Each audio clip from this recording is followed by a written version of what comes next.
प्रधानमंत्री किसान सन्मान निधी योजनेचे 22 हप्ते वितरित झाले आहेत. 13 मार्च रोजी पंतप्रधान नरेंद्र मोदी यांनी 22वा हप्ता वितरित केला. या हप्त्यानंतर शेतकऱ्यांना आता प्रश्न पडला आहे, 23वा हप्ता कधी येणार?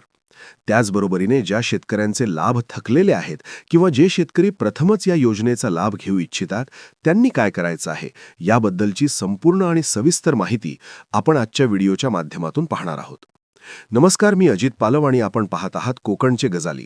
मित्रांनो, आपल्या चॅनलवर नवीन असाल तर अशा नवनवीन अपडेट्सकरिता आपल्या चॅनलला आत्ताच लाईक आणि सबस्क्राईब करून घ्या. तर जाणून घेऊया महत्त्वपूर्ण संपूर्ण माहिती. जर तुम्ही नवीन शेतकरी असाल आणि पहिल्यांदाच किसान योजनेच्या हप्त्यासाठी अर्ज करू इच्छित असाल तर काही गोष्टी लक्षात ठेवणे आवश्यक आहे. किसान योजनेचा लाभ घेण्यासाठी सरकारने काही राज्यांमध्ये शेतकरी नोंदणी अनिवार्य केली आहे. जर तुम्ही अशा राज्यांपैकी एका राज्यात राहत असाल जिथे शेतकरी नोंदणी अनिवार्य आहे, तर हा व्हिडिओ तुमच्यासाठी आहे. 2026 पासून 14 राज्यांनी पीएम किसान योजनेअंतर्गत नवीन नोंदणीसाठी शेतकरी नोंदणी किंवा शेतकरी ओळखपत्र अनिवार्य केले आहे.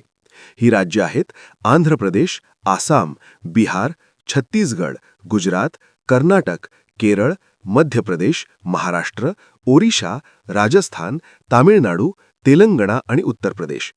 जर तुम्ही या राज्यांतील असाल तर तुम्हाला सर्वप्रथम किसान आयडी मिळवणे आवश्यक आहे. त्यानंतरच तुम्ही पीएम किसान योजनेसाठी अर्ज करू शकाल. या व्यतिरिक्त ज्या शेतकऱ्यांनी 1 फेब्रुवारी 2019 नंतर जमिनीची मालकी मिळवली आहे किंवा ज्या प्रकरणांमध्ये कुटुंबातील अनेक सदस्य लाभ घेत आहेत, त्यांचे लाभ प्रत्यक्ष पडताळणी पूर्ण होईपर्यंत तात्पुरते रोखून ठेवण्यात आले आहेत. याचा अर्थ असा की अशा शेतकऱ्यांचे हप्ते पडताळणीनंतर दिले जातील. तथापि 23वा हप्ता अद्याप प्रलंबित आहे, त्यामुळे तुम्ही वेळेपूर्वीच त्याची पडताळणी करून घ्यावी.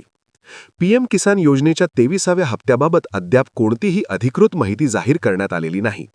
तथापि मागील आर्थिक वर्षाचा पहिला हप्ता ऑगस्टच्या पहिल्या आठवड्यात म्हणजेच 2 ऑगस्ट रोजी आला होता. त्यामुळे यावेळीही पीएम किसान योजनेचा 23वा हप्ता जुलैच्या शेवटच्या आठवड्यात किंवा ऑगस्टच्या पहिल्या आठवड्यात येऊ शकतो. आम्ही तुम्हाला सांगू इच्छितो की केंद्र सरकारने पीएम किसान सन्मान निधी योजना सुरू केली. या योजनेअंतर्गत पात्र शेतकऱ्यांना वार्षिक 6,000 रुपये दिले जातात, जे 3 वेगवेगळ्या हप्त्यांमध्ये दिले जातात. प्रत्येक हप्ता 2,000 रुपयांचा असतो, जो 4 महिन्यांच्या आत दिला जातो.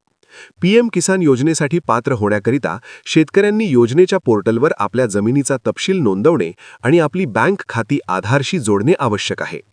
सरकारने सर्व लागवडीयोग्य जमीन मालकांची ओळख पडताळण्यासाठी आणि त्यांना पीएम किसान योजनेअंतर्गत समाविष्ट करण्यासाठी वेळोवेळी विशेष गाव पातळीवरील व्यापक मोहिमा देखील सुरू केल्या आहेत. तुम्हाला याबाबत कोणत्याही प्रकारची शंका असल्यास किंवा प्रश्न असल्यास खालील कमेंट बॉक्समध्ये कमेंट करून अवश्य विचारा. धन्यवाद.